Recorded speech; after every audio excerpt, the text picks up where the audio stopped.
শাহজালাল পাঠাইলেন শাহপরানের কাছে। কি পাঠাইলেন? ব্যাগনে একটা কবুতর পাঠাইয়া দিছে খবর দিয়ে। ব্যাগনা কবুতরটা রে খাইয়া সুন্দর করে জবাই করে খাইয়া এবার মুসলমান পাকনা ফুকনি দিয়া পাঠাইয়া দিছে বানসাস গাছের একটা। মুসলমান শুনে নাও, একদম খাইয়া গোস্ত খাইয়া পাকনা ফুটনি এটা একটা পলের মধ্যে বইরা পাঠাইয়া দিছে। নাও এর মুসলমান শুনে নাও, শাহপরান দেখে, তাকায়া দেখে শাহজালাল খেয়ে ফেলেছে। কি খেয়ে ফেলেছে? কথা কই না। শাহজালাল খেয়ে ফেলেছে কবুতর, মামাই খাইছে কবুতর, ব্যাগনের কবুতর। ব্যাগনে তো একদম জালালি কম না। ব্যাগনে কয়, মামা করছো কি? পাঠাইলাম কবুতরটা তোমার কাছে একটা খবর নেওয়ার জন্য, আদান প্রদান করার জন্য। তুমি কবুতরটা খাইয়া দিলা ব্যাগনা, মামা খাইয়া দিলা। কয় পাকনা পাঠাইয়া দিছি আলামত স্বরূপ। কয় মামা রে শোনো, তুমি কবুতর খায়া কি করছো? পাকনার ভিতর থেকে থাবা দিয়ে কয় কবুতর উড়িয়ে যা। সঙ্গে সঙ্গে শাহজালালের জমিনে কবুতর উড়া শুরু করছে। জোরে জোরে বলেন মারহাবা। জালালি কবুতর দেখছেন মুসলমান, শুনে নেন। এই কবুতর কিন্তু পাকনা দিয়ে বানানো ছিল, পশম দিয়ে বানানো ছিল। আসল যে কবুতর এটা খাওয়া হয়ে গেছে। ব্যাগনা দেখা দিছে ব্যাগনিরে। কয় ব্যাগনিরে, তুই তো আস্তা আমার সেই তো কম না, তোর তো খেলা কম না রে ব্যাগনা, তুই তো জবরদস্তি হলি, তোরে আমার এই জায়গা রাখলাম না, তুই চলে যা, পাশে চলে যা। ওই পাশে পাঠায়া দিছে। 360 জন আউলিয়া যারা আছে তাদের খেলা বড়, বোঝা বড় জ্বালারে মুসলমান। এই কবুতর ছিল মুসলমান প্রথম যুগে রাসূল পাক সাল্লাল্লাহু আলাইহি সাল্লাম যখন হিজরত করে মক্কা থেকে মদিনায় যায়। গভীর মনোযোগ শরীয়তের মৌলবীরা এবার শোনেন। যখন মক্কা থেকে মদিনায় যখন গেল, যা পরে যখন রাসূলের পিছে পিছে শত্রুরা হানা দিলেন, দয়াল নবী রাসূল পাক সাল্লাল্লাহু আলাইহি সাল্লাম একটা গুহার মধ্যে আশ্রয় নিলেন। এমন সময় রব্বে কারিমের নির্দেশে কবুতর যাইয়া বাসা বানাইয়া ডিম পারিয়া তা দিতে লাগলেন। আর মাকড়সা জাল বানাইয়া, এই জাল বানাইয়া মুসলমান পুরো গুহার মুখটা বন্দি করে রাখলেন। এখন রাসূল পাক সাল্লাল্লাহু আলাইহি সাল্লাম যখন মক্কা থেকে মদিনায় হিজরত করে চলে গেলেন, মাকড়সা বলে, আমার আল্লাহ, তোমার হাবিবের সাহায্য করলাম, আজকে বড় বিপদ থেকে বাঁচালাম। কে বাঁচাইছে? আল্লাহ। কে বাঁচাইছে? কিন্তু মাকড়সার ভিতরে অহংকার আছে। মাকড়সা কাল্লা, তোমার হাবিবের আমি রক্ষা করলাম। আমার আল্লাহ কয়, মাকড়সারে তুই অহংকার করে লাভ নাই, কারণ আমার হাবিবকে হেফাজত আমি আল্লাহ নিজে করেছি। তোরে বলেছিলাম তুই জাল বনেছিলি, কিয়ামত পর্যন্ত তোরে আমার হাবিবরে ওর উদ্ধার, আমার হাবিবরে সাহায্যের জন্য, আগানোর জন্য আমি রব্বে কারিম তোরে এমন একটা নিয়ামত দিয়ে দিলাম, কিয়ামত পর্যন্ত শুধু জাল বুনবি, খাবারের টেনশন করা লাগবে না। শুধু দিন রাত 24 ঘন্টা মাকড়সা দেখেন জাল বনে। দিন পরে শুধু মুসলমান রাত পরে জাল বনে, আর দিন পরে যত পোকা মাকড় গুলো এর মধ্যে যে বেঁধে যায়, মাকড়সা খানার জন্য দৌড়াদৌড়ি করা লাগে না। এই বাসার মধ্যে রিজিক আল্লাহ পাঠায়া দেয়। জোরে জোরে বলেন মারহাবা। খালি জাল বনে, খাবার খোঁজা লাগে না, খাবার ওর খাবার নিজে আল্লাহ পাঠায় দেয়। কবুতর বলে, আল্লাহ তোমার হাবিবের সাহায্য করলাম ডিম পাড়িয়ে। আমার আল্লাহ কয়, ও কবুতর, এত অহংকার করার কিছু নাই, আমার হাবিবরে আমি সাহায্য করেছি, তুমি সাহায্য করেছো, শোনো তোমাকে আমি বকশিশ স্বরূপ দিয়ে দিলাম। কিয়ামত পর্যন্ত তোমাদের কোনো ঘর বানানো লাগবে না। কিয়ামত পর্যন্ত তোমাদের ঘর মানুষে বানাইবে, তোমরা শুধু আরামে বাস করবা। দেখবেন কবুতরের ঘর কবুতর নিজে বানায় না, কবুতরের ঘর বানায় মানুষে। কেউ দেয় মুসলমান, যদি কিছু না পারে একটা ঝুড়ি পেতে থই মুসলমান দরজায়। কেউ বানায় কাঠ দিয়া, কেউ বানায় লোহা দিয়া, কেউ বানায় তক্তা দিয়া, কেউ বানায় বাঁশ দিয়া। কবুতরের ঘর মানুষে বানায়, কবুতর বানায় না। কারণ এই কবুতরের ঘরটা বানানোর জন্য রব্বে কারিম ডাক দে কয়, কবুতর রে, আজকে যেমন ঘর বানায় কষ্ট করলে আমার হাবিবকে সাহায্য করার জন্য, কিয়ামত পর্যন্ত তোদের আর ঘর বানানোর টেনশন থাকবে না, তোদের ঘর মানুষে বানায়া দিবে। জোরে জোরে বলেন মারহাবা। কিছু না পাইলেও একটা জুরি পেতে তুই, ঠিকই না? এর মধ্যে জানি পড়ে মুসলমান শুনেন, ইব্রাহিম খলিলুল্লাহকে সাহায্য করলেন। ইব্রাহিম খলিলুল্লাহকে সাহায্য করলেন মুসলমান দুইটা প্রাণী, একটা হলো কুনে ব্যাং, আর একটা হলো মুসলমান কাকলাস। আল্লাহরে কাল লাগো, তোমার ইব্রাহিমের গায়ে আগুন ধরে পুড়িয়ে যেত, আমি রক্ষা করলাম। কয় কি এসি? কয় মুইতে মুইতে বন্ধ করে যে আগুনটা লিবাইয়া দিছি প্রস্রাব করিয়া। উনি ব্যাং দেখছেন, গা পোড়া ব্যাং দেখছেন নি? আরে কথাগুলো বললে বাবা হাকিকতটা শোনো। আল্লাহ কয় কেমনে সাহায্য করলি? কয় মুইতে দিছি একবার আগুন লিবে গেছে। কোন দিয়ে এত বড় আগুন কি লিবানো সম্ভব? এই কথা কন না কেন, সম্ভব? এত বড় আগুন কি লিবানো সম্ভব? কয় রব্বে কারীম, তোমার ইব্রাহিমের যখন চরক দিয়ে আগুনের নমরুদের আগুনে ফেলা হলো, তখন আমরা ব্যাং সহ্য করতে পারি নাই, আমরা লাভ দিয়া দিয়া প্রস্রাব করেছি, গা পুড়ে গেছে। আমার আল্লাহ কয় ব্যাং রে, কিয়ামত পর্যন্ত তোদের প্রস্রাবকে আমি পবিত্র করে দিলাম। ব্যাঙের ব্যাঙের প্রস্রাব হলো পাক, ব্যাঙের প্রস্রাব না পাক নয়। জোরে বলেন সুবহানাল্লাহ। এই বান্দারা যখন এই চিলেট থেকে ডাকা হইয়া পদ্মা সেতু পার হইয়া চলে যান একটা নদী বাদে, আরিয়াল খা নদী। ও মুসলমান শোনো, এই আরিয়াল খা এক নদীর পারের মুসলমান, একজন মুসলমান মাঝি ছিল, যিনি লোক পারাপার করতেন। তখন এই নৌকায় ছিল, নৌকায় পারাপার হতো মানুষ। উনি আমার দয়াল পীরের কাছে মুরিদ হয়েছিলেন। মুর্শিদ কেবলা বলতেন, বাবা জীবনে যদি নাও পারেন বছরে একটা উরুস শরীফ কাজা করবেন না, আসবেন দেখতে আসবেন বাবা। আজকে আমার জাকের ভাইয়েরা রে, নবীগঞ্জ থেকে যারা দরবারে যাও, যারা যেতে পারো না ভালো করে শুনে নাও, ভালো করে শুনে নাও।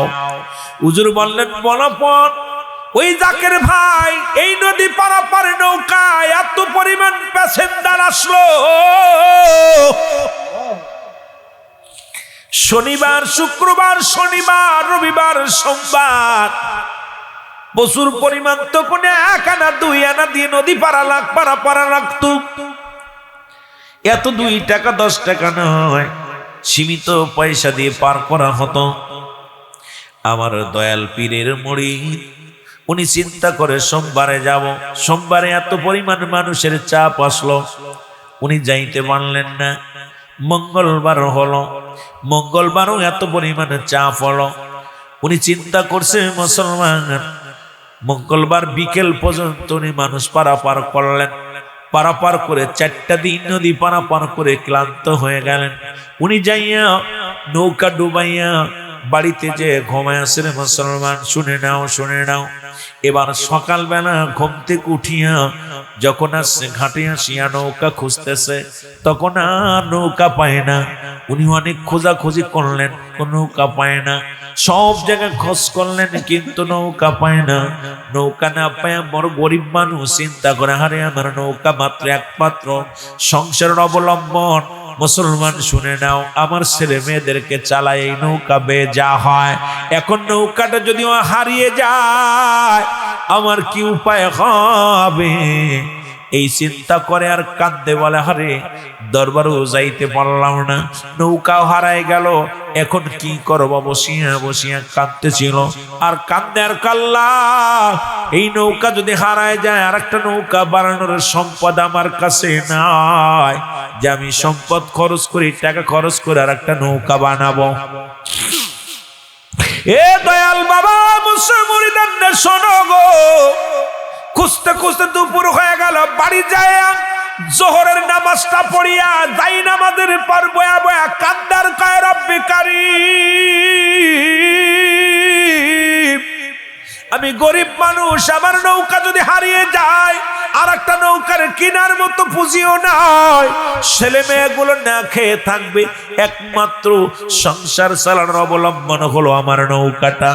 এইটা বলিয়া কান্দিয়া কান্দিয়া মুসলমান যখন এই যাই না আমাদের পর চোখ দুটো বন্ধ হয়ে আসে, এমন সময় স্বপ্নের মধ্যে আমার দয়াল পীর মাথায় হাত বলিয়া দেয়া কয়, বাবা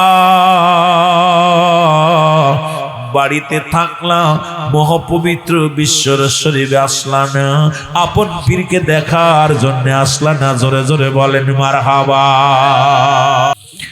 এর মুসলমান একটা দড়ি উঠিয়া রে পাঞ্জাবিটা গায়ের মধ্যে নিয়ে একটা দড়ি দরবার শরীফে, এক দড়ি মুসলমান এই আরিয়াল খাওয়া দিয়া বেন্না তুলি দিয়া আড়াআড়ি দিয়া দৌড়িয়া আট্টসি দরবারে চলে আসলেন।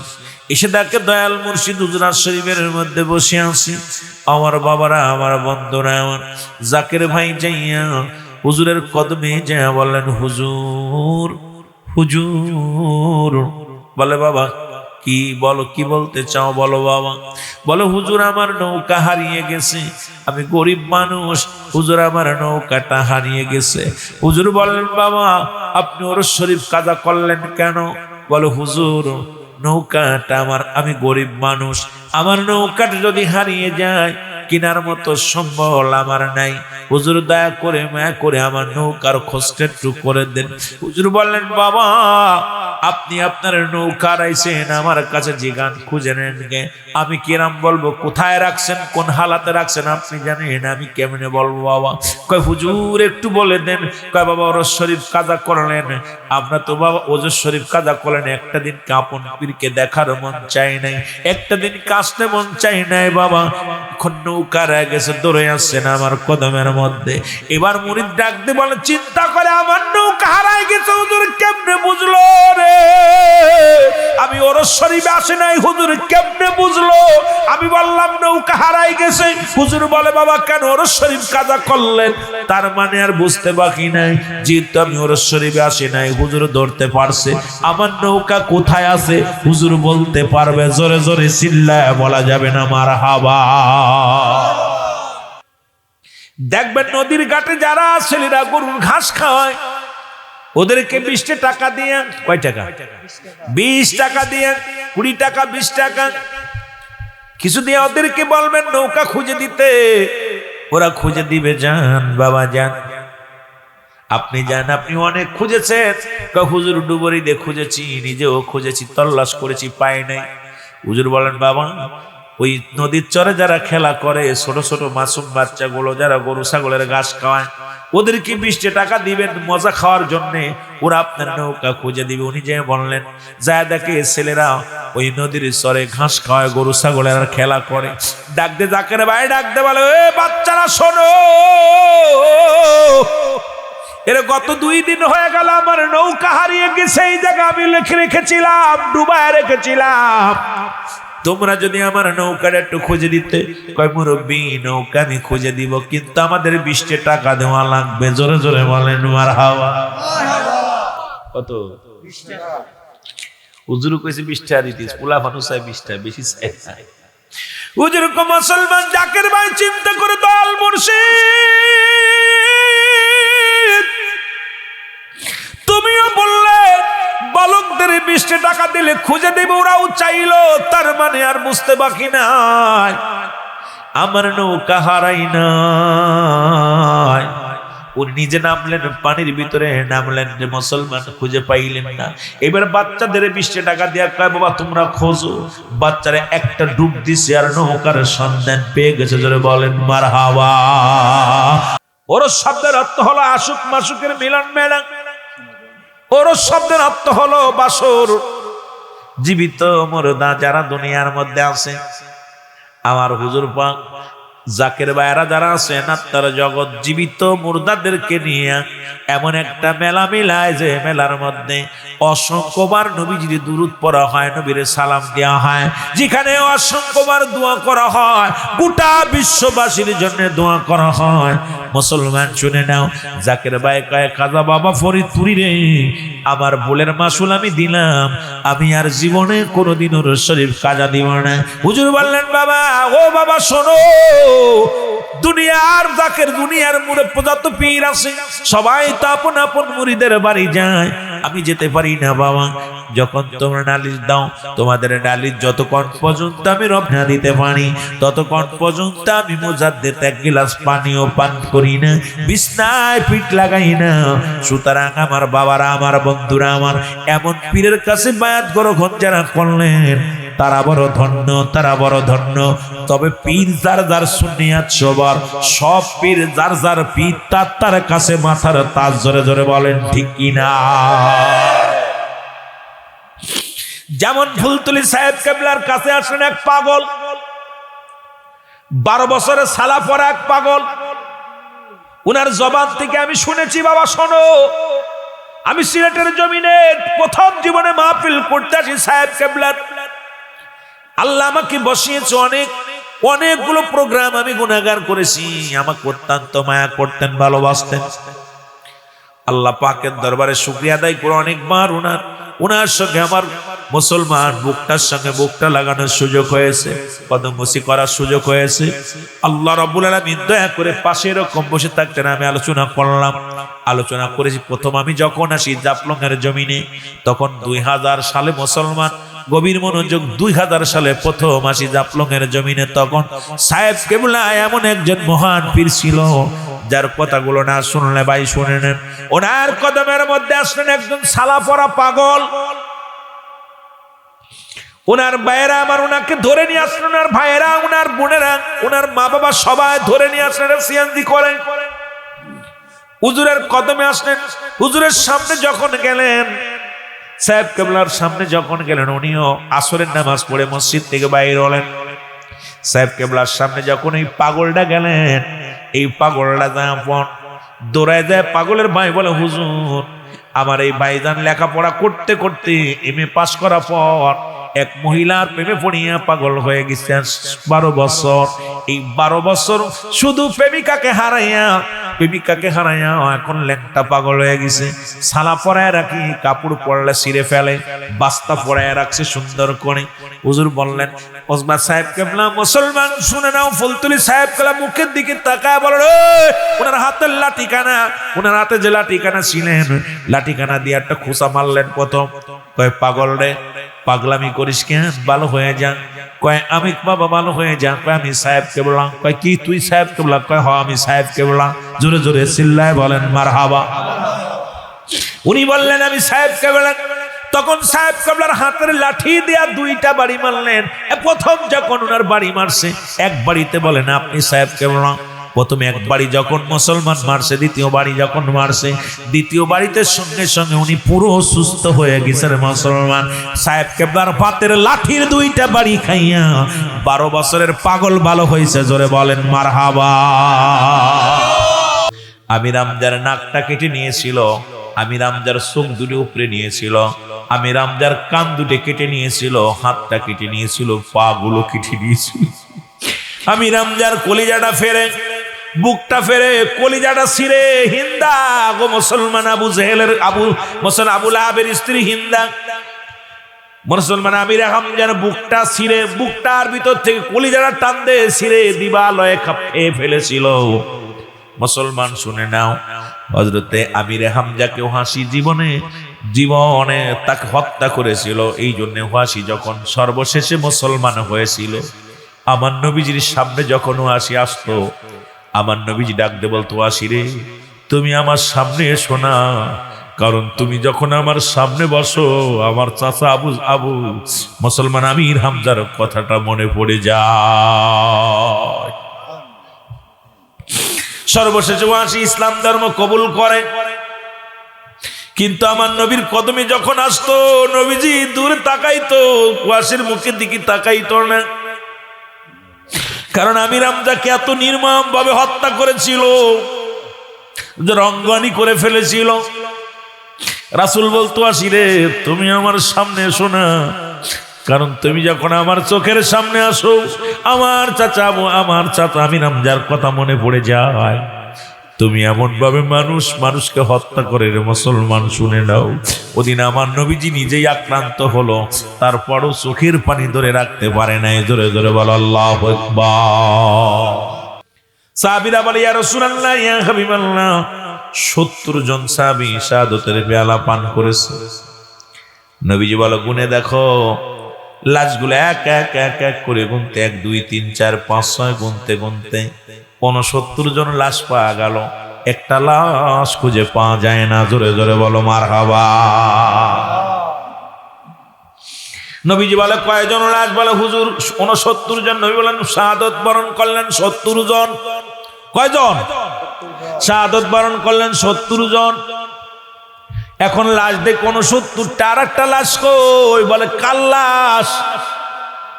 না ইয়া হাবিবাল্লাহ, সমস্ত লাশগুলো পেয়েছি, হযরতে হানজালা রাদিয়াল্লাহু তাআলার লাশটা পাওয়া যায় না। নবী বলে সাহাবীরা রে তাড়াতাড়ি খোঁজ নাও, কারণ আমার হানজালার লাশখানা কাফের বেঈমানেরা কাফেরেরা হয়তো গুম করে ফেলেছে, না এখান থেকে সরিয়ে ফেলেছে, তাড়াতাড়ি খবর নাও, তাড়াতাড়ি খোঁজ নাও। সমস্ত জায়গা খোঁজাখুঁজি করলো, নবীজিও খোঁজে, সাহাবীরাও খোঁজে। নবীজি বলেন তোমরা তাড়াতাড়ি খোঁজো, হানজালার লাশ মুবারক খোঁজো। কেউ পায় না। হঠাৎ রাসূলুল্লাহ উপর দিকে তাকাইলেন, উপর দিকে তাকায় দেখে সাত আসমানের জমিন, মুসলমান শোনো, সাত আসমান জমিন সব খোলা রয়েছে। রাসূলুল্লাহ তাকাইলেন, দেখে রে মুসলমান উপরে ৭০,০০০ ফেরেশতারা হযরতে হানজালাকে জমজম কূপের পানি দিয়া গোসল করায়া হানজালার জানাজা অলরেডি ফেরেশতারা কাতারে দাঁড়ায় আদায় করতেছে। জোরে বলেন সুবহানাল্লাহ। রাসূলুল্লাহ দেখে মিষ্টি একটা হাসি দিলেন। সাহাবীরা বলে ইয়া রাসূলুল্লাহ, ইয়া হাবিবাল্লাহ, আপনি যেই আক্রান্ত, আপনার মাথা ফেটে গেছে উহুদের যুদ্ধে, আপনি নবী গো আমির হামজার জন্য এত কান্না করলেন, আপনার চোখের পানি হঠাৎ করে আপনার হাসির রহস্যটা কি নবী গো? আপনি হাসলেন কেন? নবীরা বল, আবার নবী কয় সাহাবীরানি আমি যা দেখি তোমরা তা দেখো না, তোমরা এখন লাশগুলো গণনা করে দেখো। জোরে জোরে চিল্লায় বলো মারহাবা। রাসূল বললেন তোমরা লাশগুলো গণনা করো। লাশগুলো গণনা করতে শুরু করলো। গণনা করে দেখি বা ৭০টা লাশ। মারহাবা বলেন না? মারহাবা। আমির হামজার লাশের পাশে হানজালা রাদিয়াল্লাহু তাআলার লাশখানা। সাহাবীরা বলে ইয়া রাসূলুল্লাহ, ইয়া হাবিবাল্লাহ, একটু আগে দেখলাম আমির হামজার লাশের পাশে কোনো লাশ নাই, এখন দেখি আমির হামজার লাশের পাশে লাশ, হানজালা রাদিয়াল্লাহু তাআলার লাশ। রাসূল বলেন লাশগুলো জানাজা পড়ো। মুসলমান উহুদের প্রান্তরে যত ৭০ জন সাহাবী ইন্তেকাল করলেন, আর ৭০ বার রাসূল পাক সাল্লাল্লাহু আলাইহি সাল্লাম জানাজা পড়লেন, আর ৭০ বার একমাত্র আমিরে হামজার জানাজা আমার নবী ৭০ বার আদায় করেছে। জোরে বলেন মারহাবা। কয়বার? কয়বার? এক একজন লাশ নিয়ে আসে আর আমির হামজার লাশখানা সামনে রাখে। এক একজন সাহাবীর লাশ তার পাশে আমির হামজার লাশখানা রাখে। কারণ ইসলামের যখন ধারক বাহক রাসূলের চাচার সংখ্যা ছিল ৯ জন, এদের মধ্যে ইমানদার হলো 2 জন, একজনের নাম আমিরে হামজা আর একজনের নাম আব্বাস। পৃথিবীর মধ্যে রাসূলের ফুফুর সংখ্যা ছিল 6 জন, এদের মধ্যে ইমানদার হলো 2 জন, একজনের নাম হযরতে সুফিয়া আর একজনের নাম ওমর। মুসলমান রাসূলের চাচা ফুফুদের মধ্যে মাত্র 4 জন ছিল ইমানদার, বাকিগুলো ছিল দুশমনে রাসূল। জোরে জোরে চিল্লায়া বলা যাবে না আল্লাহু আকবার। আমার ভাইয়েরা, আমার বন্ধুরা, আমার রহমতের নবী রাহমাতাল লিল আলামিন আমার নবীজি ৭০ বার জানাজা আদায় করলেন। এক একটা লাশের পাশে আমির হামজার লাশখানা আনতেন। সর্বশেষে একজন জনক মহিলা পর্দা করে দৌড়ে আসলেন, সালাম দেয়, আসসালামু আলাইকুম ইয়া রাসূলুল্লাহ, আসসালামু আলাইকুম ইয়া হাবিবাল্লাহ। নবী বলে সাহাবীরা রে এই মহিলা কে আছে? কয় ইয়া রাসূলুল্লাহ, ইয়া হাবিবাল্লাহ, এই মহিলার কেউ নয়, এই মহিলা হলো হযরতে হামজালা রাদিয়াল্লাহু তাআলার বিবি। সুবহানাল্লাহ। বলে বলো দি কি বলতে চায়, বলো কি বলতে চায়? বলে বোন তুমি কিছু বলবা? বলে আমি যে কথা বলবো সেটা আমার রাসূলের সঙ্গে একান্ত পার্সোনাল ভাবে বলবো, আমাকে একটু সুযোগ দিতে হবে, কারণ সবার সামনে বলা যাবে না। সাহাবীরা বলে হুজুর হানজালার বিবি আপনার সঙ্গে কথা বলতে চায়। নবী বলেন একটা কাজ করো, আমাকে ওই পাথরের উপরে বসাও। রাসূলুল্লাহর হাত ধরে নিয়ে পাথরের উপরে বসানো হলো। নবীজি বলেন একটা করো, পর্দা করে দাও। এটা চাদর টানায় দেওয়া হলো। পর্দার বিধান দেখেন কত সুন্দর, পর্দা টানায় দাও। এমন সময় জনক মহিলা গেলেন, যে বলেন আসসালামু আলাইকুম ইয়া রাসূলুল্লাহ, ইয়া হাবিবাল্লাহ। বলে হানজালার বিবি রে কি বলতে চাও? বলে হুজুর আপনার কাছে কেন আসছি, কারণ সব সাহাবীদের তো এখন দাফন করাবেন জানাজা শেষে। ইয়া রাসূলুল্লাহ, ইয়া হাবিবাল্লাহ, খবরদার খবরদার আমার স্বামী হানজালারে গোসল না করায়া দাফন দিয়েন না। আল্লাহর নবী বলেন, হানজালার বিবি কি বলো? বলে, হুজুর মধু পূর্ণিমার রাত আমাদের বাসর হলো, এমন সময় একটা আওয়াজ কানে এসে লাগলো, নবী নাই, নবী নাই।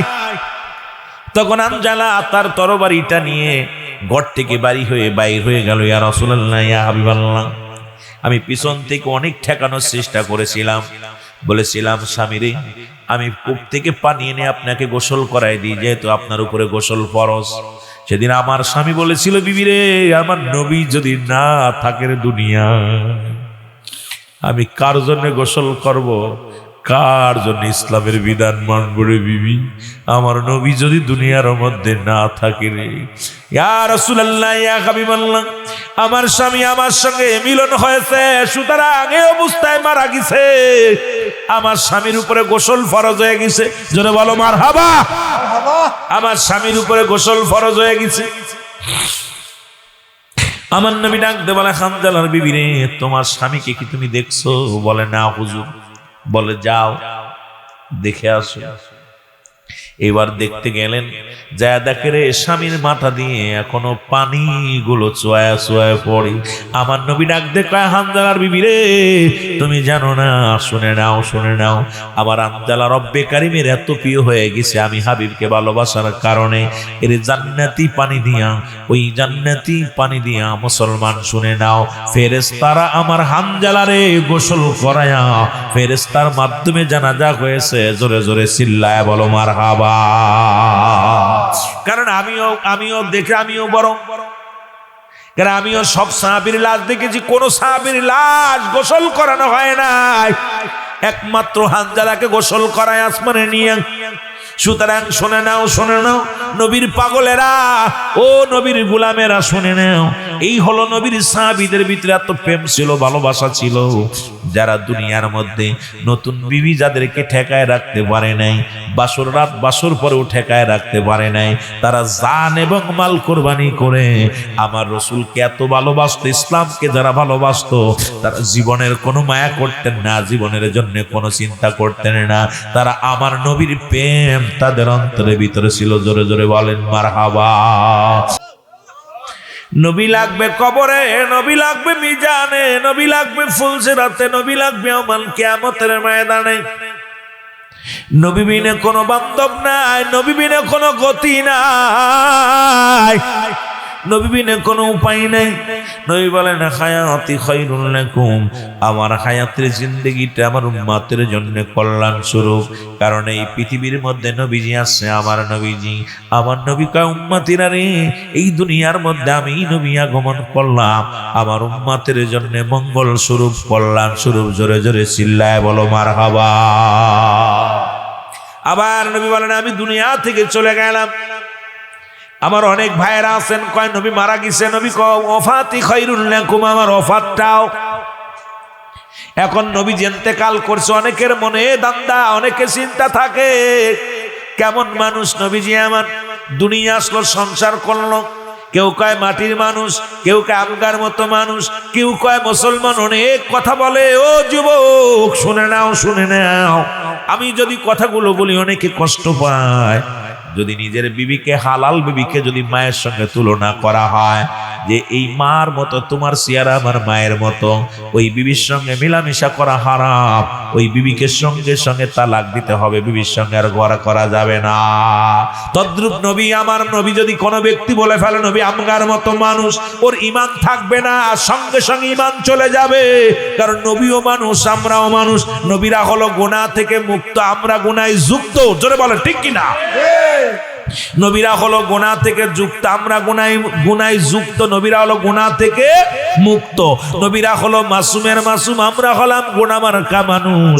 এখন গুনাহমার্কা মানুষগুলো যদি হয়ে বলে নবী আমগার মতো মানুষ, নবী কম মুসলমান শুনে নাও, ও মায়াতি খায়রুল লাকুম, নবী কম মাতিরানি, এই দুনিয়ার ভিতর থেকে আমি নবী বিদায় নিয়ে গেলাম, এটাও আমার উম্মতের জন্য কল্যাণ স্বরূপ। জোরে বলেন মারহাবা। আর একটু জোরে চিল্লায় বলেন মারহাবা। এখন আমার বাবারা, আমার যে কথাটা বলতেছিলাম খুব খেয়াল করবেন। যতই সুন্দরী বিবি হোক, যতই দেখতে শুনতে ভালো হোক, বিবি যেমন মায়ের সঙ্গে তুলনা করা যায় না, ঠিক না? তোমার হাতখানা আমার মার মতো, তোমার চেহারাটা আমার মার মতো, তোমার কথাবার্তা আমার মায়ের মতো। স্ত্রীর সঙ্গে সম্পূর্ণ ঘর করা হারাম, ঠিক না? জোরে বলেন, জোরে বলেন। এখন যারা নবী কয় ওফাতি খায়রুল লাকুম, আমার ওফাতটাও আমার নবী কয়। মুসলমান শুনে নাও, শুনে নাও। রাসূল বলেন, কেন বলতেছেন? আমার নবীজি বলতেছেন, এই দুনিয়ার মধ্যে আগমন করলাম, এই আমি দুনিয়ার মধ্যে আগমনটা আমার উম্মতের জন্য কল্যাণ স্বরূপ, আবার দুনিয়া থেকে বিদায় হলাম, এটা আমার উম্মতের জন্য কল্যাণ স্বরূপ। কারণ আমার উম্মতের সঙ্গে কথাবার্তা বললাম, চলাফেরা করলাম, ঘর সংসার করলাম, এই জন্য আমার উম্মতের জিন্দেগিটা কতই না উত্তম। জোরে জোরে বলেন মারহাবা। বলতেছিলাম, নবীও মানুষ, আমরাও মানুষ। নবীরা হলো গুনাহ থেকে মুক্ত, আমরা গুনায় যুক্ত। রাসূল পাক সাল্লাল্লাহু আলাইহি ওয়াসাল্লাম এই যুদ্ধে গেলেন, যখন মাথা ফেটে গেলেন রাসূল পাক সাল্লাল্লাহু আলাইহি ওয়াসাল্লামের, খুব খেয়াল, রাসূলের মাথা যখন ফেটে গেলেন, সাহাবীরা দৌড়ে এসে রাসূলের চারিপাশে ঘিরে দাঁড়ায়া দাঁড়ায়া কাঁদতে লাগলেন। একটা ওয়াজ থেকে, উহুদের যুদ্ধ থেকে আমরা অনেক আলোচনা পেয়ে যাই মুসলমান। উহুদের প্রাণ থেকে অনেক সাহাবীর জীবনী, ইসলামের সুন্দর বিধান, সুন্দর নিয়মগুলো আমরা বুঝতে পারি মুসলমান। এমন সময়ের সাহাবীরা কান্দে, নবী আর নাই, নবী আর নাই। এমন সময় নবীর এক সাহাবী দৌড়ে আসলেন, নাম হলো তার মালিক ইবনে সিনান। নাম কি? মালিক ইবনে সিনান। উনি দৌড়ে আসলেন, আসিয়া রাসূলের পাশে দাঁড়ায়া, রাসূলের মাথা মুবারক দিয়া রক্ত ঢুক পড়তেছিল, হেলমেট ভাঙ্গিয়া লোহা ভিতরে প্রবেশ করেছে। আর এই দৌড়ে আসিয়া মালিক ইবনে সিনান লোহাটার দাঁত দিয়ে টান দিয়ে বাইর করলেন, রক্ত জমিনের মধ্যে পড়ছে। আর মালিক ইবনে সিনান রাসূলের মুবারকের, আমার দয়াল নবী রাসূল পাক সাল্লাল্লাহু আলাইহি ওয়াসাল্লামের রক্ত মুবারক সিটে সিটে খেয়ে ফেলেছে। জোরে বলেন সুবহানাল্লাহ। রক্ত খাওয়া হালাল না হারাম? হারাম। মানুষ মানুষের রক্ত খাইতে পারে না, কিন্তু মালিক ইবনে সিনান রাসূলুল্লাহর রক্ত মুবারক খেয়ে ফেলছে। আমার নবী বলে, মালিক ইবনে মুসলমান শুনে নাও, সাহাবীরা বলে, মালিক ইবনে সিনান তোমার ঈমান চলে গেছে, কারণ রাসূল বলছে মানুষ মানুষের রক্ত খাইতে পারে না, তুমি মানুষ হয়ে মানুষের রক্ত পান করেছো। মালিক ইবনে সিনান বলে, দুনিয়ার মানুষ শোনো, এই পৃথিবীর মধ্যে সব মানুষের রক্ত হারাম হইতে পারে, আমার নবী রাহমাতুল লিল আলামিনের রক্ত মুবারক আমি মালিক ইবনে সিনানের কাছে 100 বার 1000 বার হালাল। মালিক ইবনে সিনান, ইয়া রাসূলুল্লাহ, ইয়া হাবিবাল্লাহ, আপনি বললেন মানুষ মানুষের রক্ত খাইতে পারে না, অথচ মালিক ইবনে সিনান তো আপনার রক্ত পান করেছে। আমার নবী ডাকতে বলে, মালিক, বলে, ইয়া রাসূলুল্লাহ, ইয়া হাবিবাল্লাহ, ও মালিক ইবনে সিনান, তুমি কি জানো না মানুষের রক্ত হারাম? বলে, হুজুর, পৃথিবীর সব মানুষের কাছে হারাম হইতে পারে, কিন্তু আমার নবীজির রক্ত মুবারক আমি মালিক ইবনে সিনানের কাছে 100 বার 1000 বার হালাল।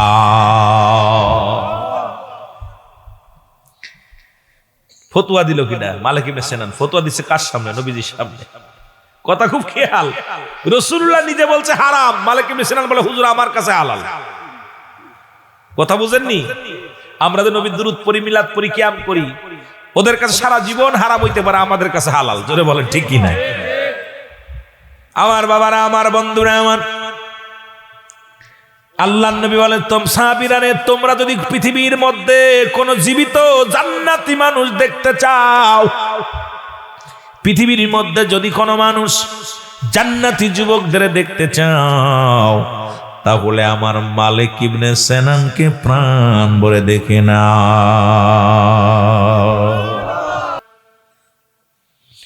গভীর মনোযোগ। সব জায়গা ফতোয়া চলে না। রাসূলের রক্ত মুবারক, এই তো গেল রক্ত মুবারক, পায়খানা মুবারক।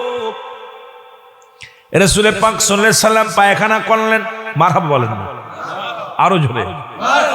পায়খানা করছে, আড়াল করে একটা পাথরকে আড়াল করে রহমতের নবী রাহমাতুল লিল আলামিন পায়খানা মুবারক করলেন। আম্মা জান আয়েশা সিদ্দিকা রাসূলুল্লাহর পায়খানা মুবারক খুঁজতে লাগলেন। এমন ভাবে খুঁজতেছিলেন, গা দিয়ে ঘাম দরদর করে ছড়তেছিলেন। জমিন দেখে মাজানের গা দিয়ে ঘাম ঝরে। জমিন বলে, আল্লাহ আমাকে একটু জবান খুলায় দাও, কারণ নবীর বিবির সঙ্গে একটু কথা বলতে চাই, কারণ কষ্ট হচ্ছে অনেক খুঁজতে। পাথরে পাথরে আঘাত করে, পাথরে পাথরে ঠোকা দিয়ে বাতি জ্বালায়, আর দেখে নবী পায়খানা করলো কোথায়, পায়খানা করলো কোথায়। জমিনের জবান খুলে গেছে। জমিন ডাক দে বলে, আম্মা জান আপনি কি খোঁজেন? জমিন ডাক দে বলে, আম্মা জান আপনি কি খোঁজেন? কয়, জমিন রে, এই মাত্র আমার নবী পায়খানা করে গেল, আমার নবীর পায়খানা কোথায় গেল? সুবহানাল্লাহ, আরো জোরে। আমার নবীর প্রেমিকেরা শুনে নাও, আজকে যারা বসেছেন নবীর ভালোবাসায়, সাহাবীদের ভালোবাসায়, ওলিদের ভালোবাসায়, কুরআন হাদিসের ভালোবাসা, ইসলামের ভালোবাসায়, একটু লক্ষ্য করে শোনেন না আমার বাবারা। আমার জমিন নবী মা আম্মা জান ডাক দে, কয় জমিন রে, আমার নবীর পায়খানা কোথায় গেল? জমিন বলে, আম্মা জান যেদিন থেকে আমাদের আল্লাহ জমিন বানাইছে সেদিন থেকে অপেক্ষা আছি, আমার নবী কখন পায়খানা করবে, প্রস্রাব করবে। আমার নবী যখন পায়খানা করেছে আমরা জমিন হা করে খেয়ে ফেলেছি। জোরে বলেন সুবহানাল্লাহ। আর একটু জোরে বলবেন না? জমিন কি করছে? খেয়ে ফেলেছে, খেয়ে ফেলেছে।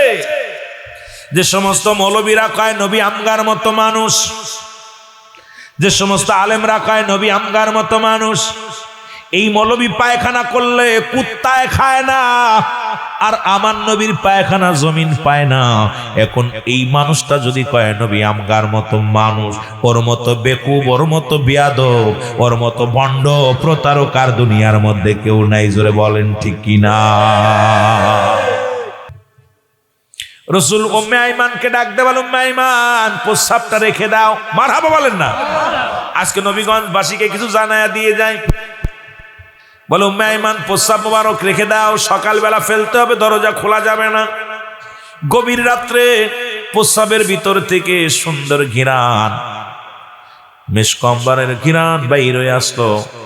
গভীর রাত যখন হলো, মুসলমান শুনে না, উম্মে আইমান রাসূলুল্লাহর প্রস্রাব আরো খেয়ে ফেলেছে। জোরে বলেন সুবহানাল্লাহ। নবীর প্রেমিকদের আওয়াজ তো এরা মাসতে হলে হবে না। কি খাইছে? আরো জোরে বলেন আল্লাহু আকবার।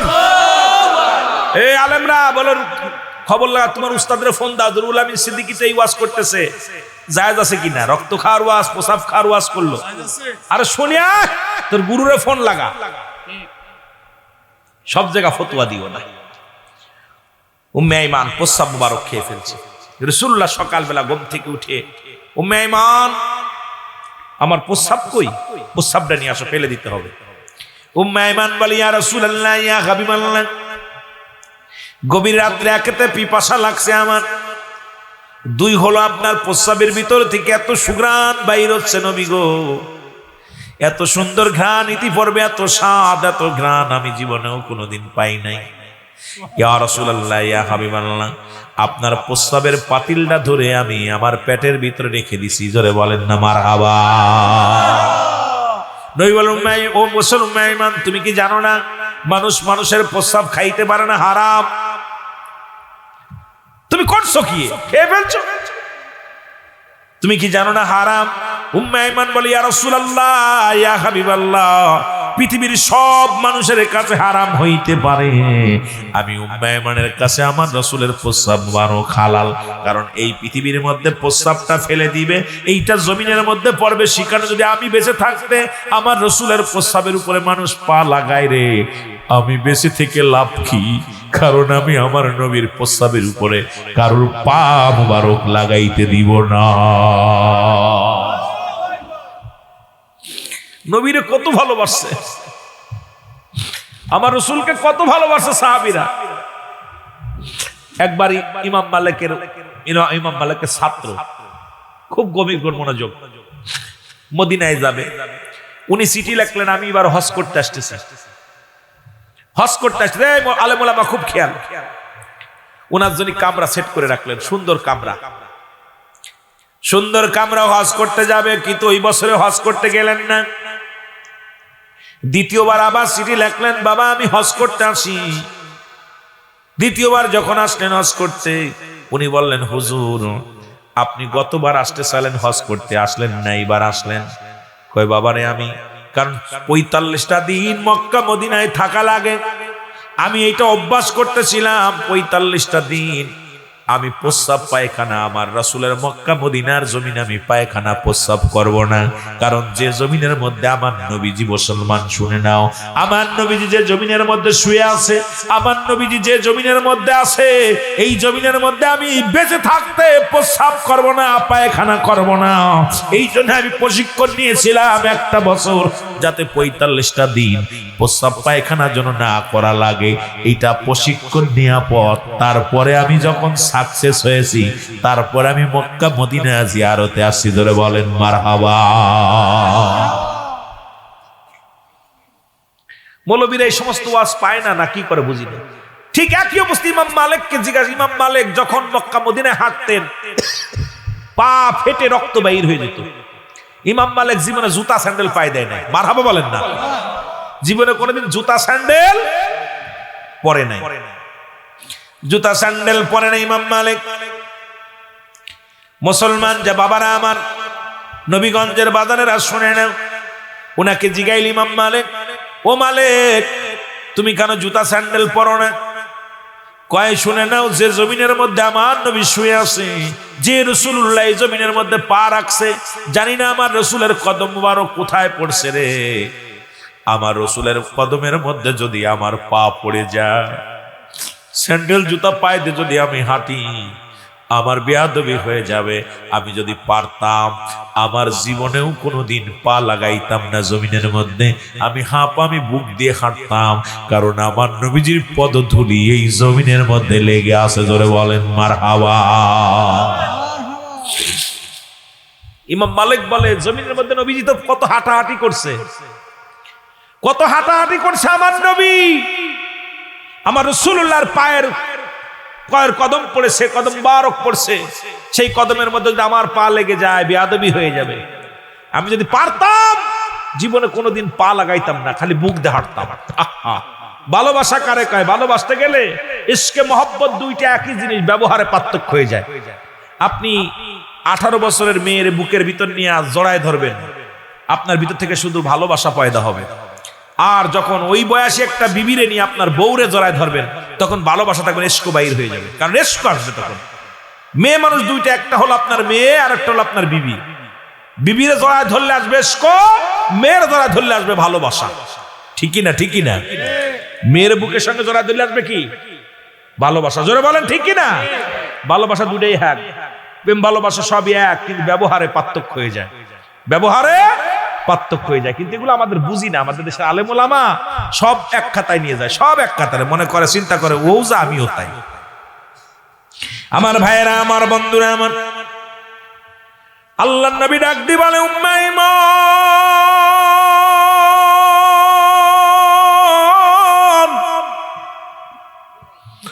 তুমি প্রস্রাব মুবারক খাইলা, তুমি কি জানো না প্রস্রাব মুবারক খাওয়া জায়েজ নাই?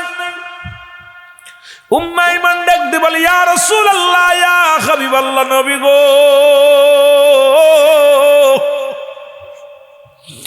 আপনার প্রস্রাবের ভিতর থেকে এত সুন্দর ঘ্রাণ আমি পান করেছি, এত সুন্দর সুস্বাদু খাবার জীবনে আর কোনোদিন খাই নাই। আমার নবী কম্মাই, তোমার জাতির ভিতরে যত জাতি বাইর হবে, প্রত্যেকের গা দিয়া মিশকামরা, শুধু তাই নয়, কস্তুরী সেন্ট যেটা বলা হরিণের নাভি থেকে আসছে, এই ঘ্রাণ তোমার জাতির ভিতর থেকে বাইর হয়ে যাবে। জোরে বলেন, আরো জোরে, আরো জোরে। ওরে প্রেম করিয়া ভুইল না জীবনে, রাইখো মনে, আরে প্রেম করিয়া, আরো জোরে বলেন, প্রেম করিয়া ভুইল না জীবনে, বলো প্রেম করিয়া, মনে আর প্রেম করিয়া বিলাল ছিল নবীর ভক্ত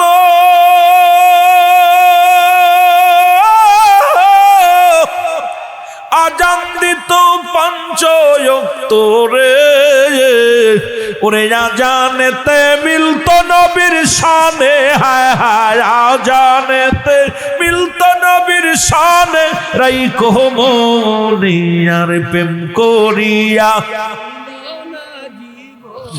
আরো জোরে বলেন প্রেম করিয়া ভুইল না জীবনে রাইখো মনে আর প্রেম করিয়া অস্করুনি পাগল ছিল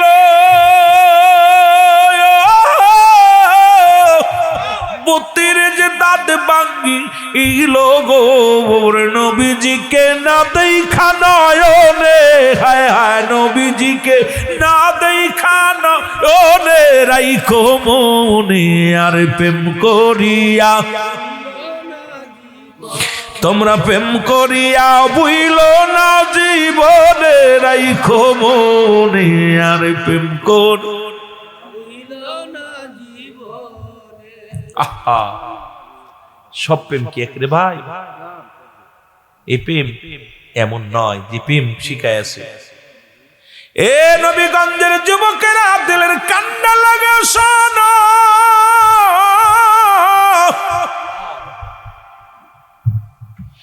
আমার কিবলা জান হুজুর বলতেন বাবা সেই দয়াল নবীর প্রেম ভালোবাসা যার অন্তরে যতটুকু তার ঈমান বলতে ততটুকু নবীর প্রেম ভালোবাসা যার অন্তরে নাই তার ঈমান বলতে কিচ্ছু নাই সরাসর বেঈমান সরাসর বেঈমান এই নবীর ভালোবাসা ভালোবাসতে গেলে দলিল লাগে না নবীর ভালোবাসার মধ্যে এত দলিল লাগে না নবীর ভালোবাসা লাগে ঈমান ঈমান লাগে ব্যক্তির জীবনের অমূল্য সম্পদের নাম হলো রূহ আর মানব জীবনের অমূল্য সম্পদের নাম হলো ঈমান ঈমান রূহবিহীন যেমন বডির কোনো মূল্য নাই ঈমানবিহীন কোনো আমলের কোনো মূল্য নাই ও আমার যুবক বন্ধুরা শুনে নাও এই ঈমান যদি চলে যায় দুনিয়ার সব বরবাদ হয়ে যাবে আমার দয়াল মুর্শিদ এই জন্য দুনিয়ার মধ্যে শিক্ষা দিছে দয়াল নবীর প্রেম ভালোবাসা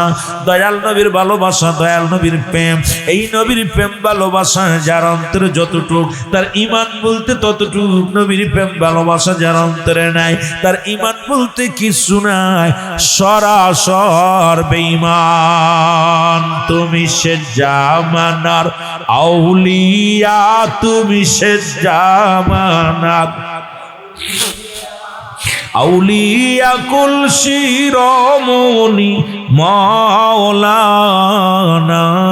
বলো আউলিয়া কুল শিরোমণি জাকেরানদের নয়ন মণি বাবা জাকেরানদের নয়ন মণি হয় না তোমার তুলনা বাবা হয় না বাবা মাওলানা বলো সে জামানারাও আরো যদি বলেন সে জামানারাও আউলিয়া কুল শিরোমণি এ মুসলমান আমি আমার পীরের সঙ্গে কয়েকটা কথা বলে আসি রে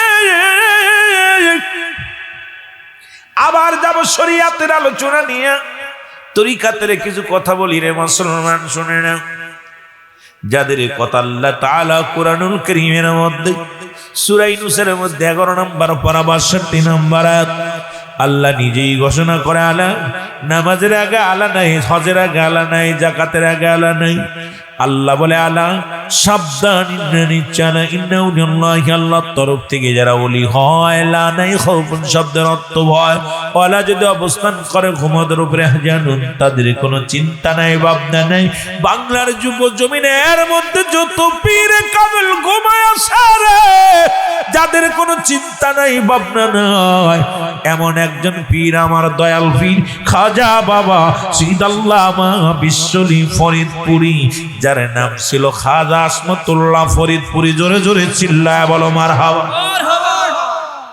অনেকেই বলে নাট্যশীল হুজুরের নাম কি? আমার হুজুরের নাম হলো খাজা আসমতুল্লাহ, তার বাবার নাম হলো খাজা আলিমউদ্দিন।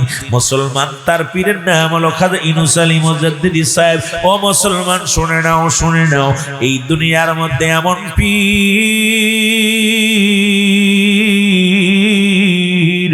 যিনি জগৎ বিখ্যাত পীর খাজা বাবা শহীদ আল্লামা ফরিদপুরি। ও যুবক, যার কথাগুলো না বললে নয়, যার কথাগুলো না শুনলে আপনারা বুঝতে পারবেন না রে মুসলমান। আমার পীর বলে, বাবা দুনিয়ার মধ্যে মাকে হারাইলাম, তখন আমি এতিম হই নাই, দাদা দাদি হারাইলাম, এতিম হই নাই, বাবাকে হারাইলাম, এতিম হই নাই। যেদিন আমার পীরকে আমি হারাইলাম, সেদিন আমি বড় এতিম হয়ে গেলাম। জাকের বাইরারে যেহেতু বিশ্ব জাকের মজিলের কর্মী গরু পাই যেত মাহফিল কানা, জাকের আমাদের একটু খোরাক দিয়ে আমি মূল আলোচনায় চলে যাব। অনেক যুবক ভাইয়েরা বসে আছেন, তাদেরকে নিয়ে কিছু আলোচনা করব। রব্বি করিম কিছু কথা বলার তৌফিক দান করে দিও। জোরে জোরে বলেন আমিন। এর মুর্শিদ নাম যার অন্তরে ভরা, তার ভরা কি যায় রে মারা। বলো মুর্শিদ নাম যার অন্তরে ভরা, তার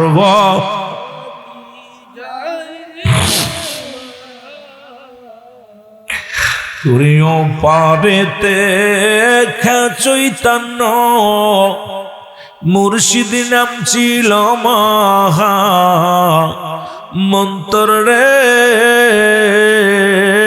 আমার পারেতে চৈতন্য মুর্শিদ নাম ছিল মহা মন্তর রে। ও সে পার করবে না ধনী মানি রে,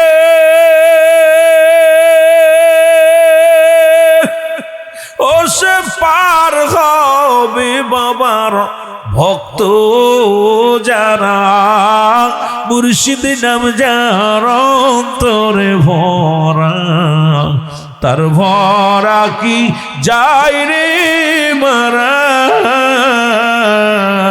বলো বাবার নাম যার অন্তরে ভরা, তার ভরা কি।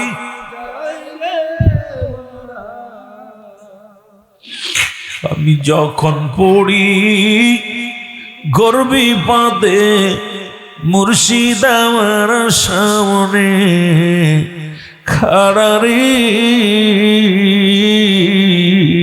আমি যখন পড়ি মুর্শিদ আমার সামনে খাড়া রে, ওই আমি পার করে নাও আমার ভরা রে।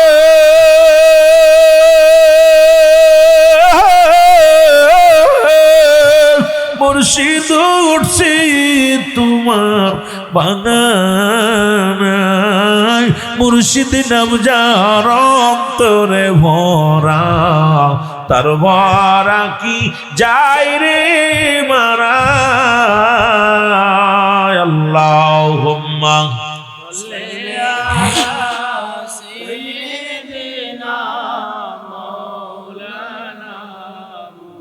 বাবারা খুব জোরে ওয়ালা আলী সাইয়্যিদিনা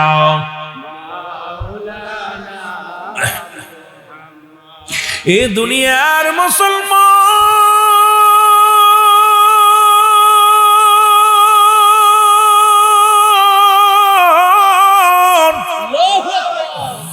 আজকুলি আল্লাহ আমার যে নবী বলেন মেরকাত শরীফের 10ম খণ্ড গো, 722 নম্বর পৃষ্ঠা, তাফসীরুল বায়ান পঞ্চম খণ্ড 524 নম্বর পৃষ্ঠা। রাসূল বলে, আলা সাবধান, ইন্না নিশ্চয় ইন্নাউল্লাহি, আল্লাহর তরফ থেকে যারা ওলি হয়, লা ইয়ামুত, তাদের মৃত্যু নাই। আল্লাহর ওলিগণ অমর। কার কার সন্দেহ হয়? জোরে জোরে চিল্লায় বলো আল্লাহু আকবার। যার যার সন্দেহ হয় তারা একটু হাত তোলো। সন্দেহ হয়?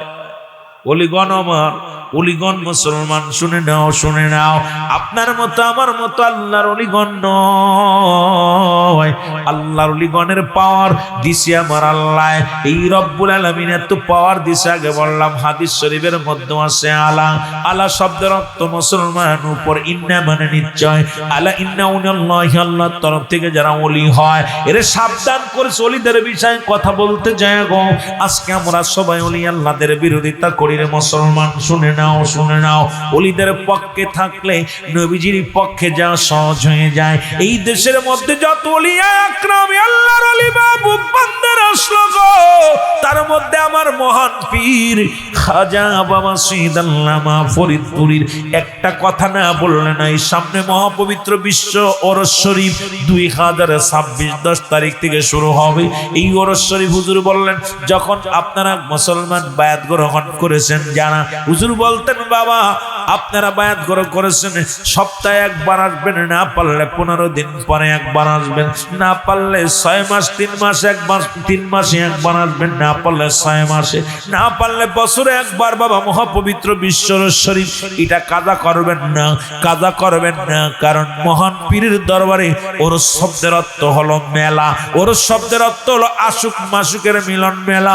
ওরস শব্দের অর্থ হলো বাসর। যেমন বাসর করে দুলহান আর দুলানি থাকে রে, তদ্রুপ ওরস শব্দের অর্থ দুনিয়ার মধ্যে জীবিত মুর্দার সকলের মিলন মেলা হয় রে। সেই মিলন মেলা আগামী মুসলমান শনিবার শুরু হবে। আমার বাজানেরা গভীর মনোযোগ শুনে নাও। সেই মহান ওলির কয়টা কথা আমার কাছে এজাজুল ভাই বারবার বলছে, হুজুর ওই নৌকারানোর মধ্যে ওরস শরীফ কাজা করে ওরস শরীফের এই ঘটনাটা একটু বলবেন। এই জন্য আমি বলতে যাই, একটু কথা আমি আপনাদের শুনে আসি। আল্লাহ যেন বলার তৌফিক দান করে। জোরে জোরে চিল্লায় বলেন আমিন। তুমি এমন করে যাইবাসের মুর্শিদ জানা ছিল না। যারা আপন পীরকে হারাইছেন মুসলমান শুনে নাও, পীর মুরিদের কথা বলতে গেলে বড় কষ্ট হয় রে।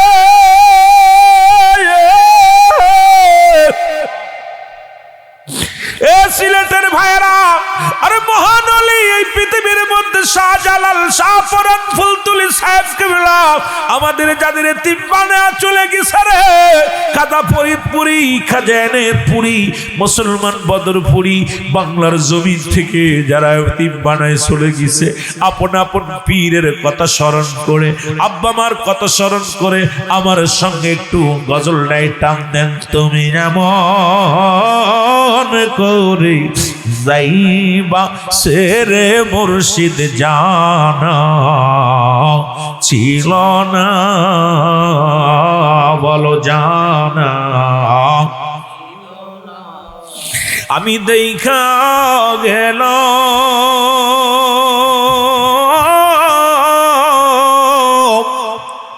নূরের ছবি, আমি দেখা গেল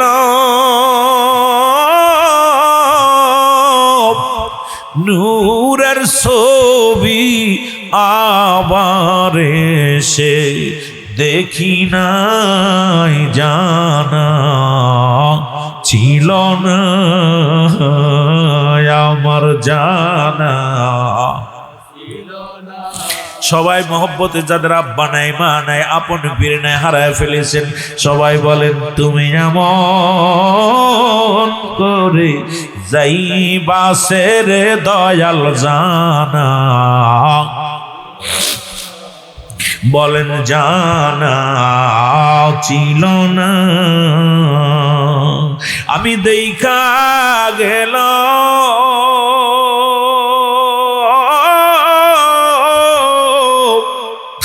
নূরের ছবি, আমি দেখা গেলাম নূরের ছবি আবার এসে দেখি নাই জানা ছিল না আমার জানা কিরিয়াতে তা বিষয়া বলছো মুর্শিদ কত কোথাও ওরে আত্মাতে তা বিষয়া বলছো তুমি কত কোথাও এখন তুমি কোথায়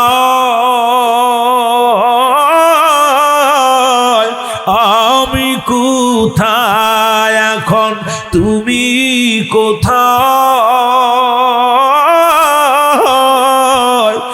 আমি কোথায় কেউ তো কারু দেখি না জানা আরো জোরে বলেন জানা তুমি এমন করে যাইবা সেরে দয়াল জানা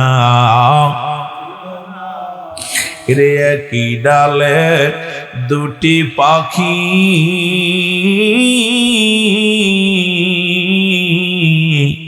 কতই করছো ডাকা ডাকিও বলেন কি ডালে দুটি পাখি কত করছো ডাকা এখন তুমি কোথায়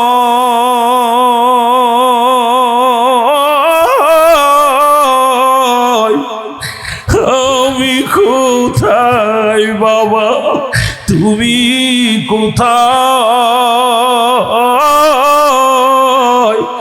আমি কোথায় কেউ তো কারো দেখি না জানা ছিল না আমার জানা এ দুনিয়ার মুসলমান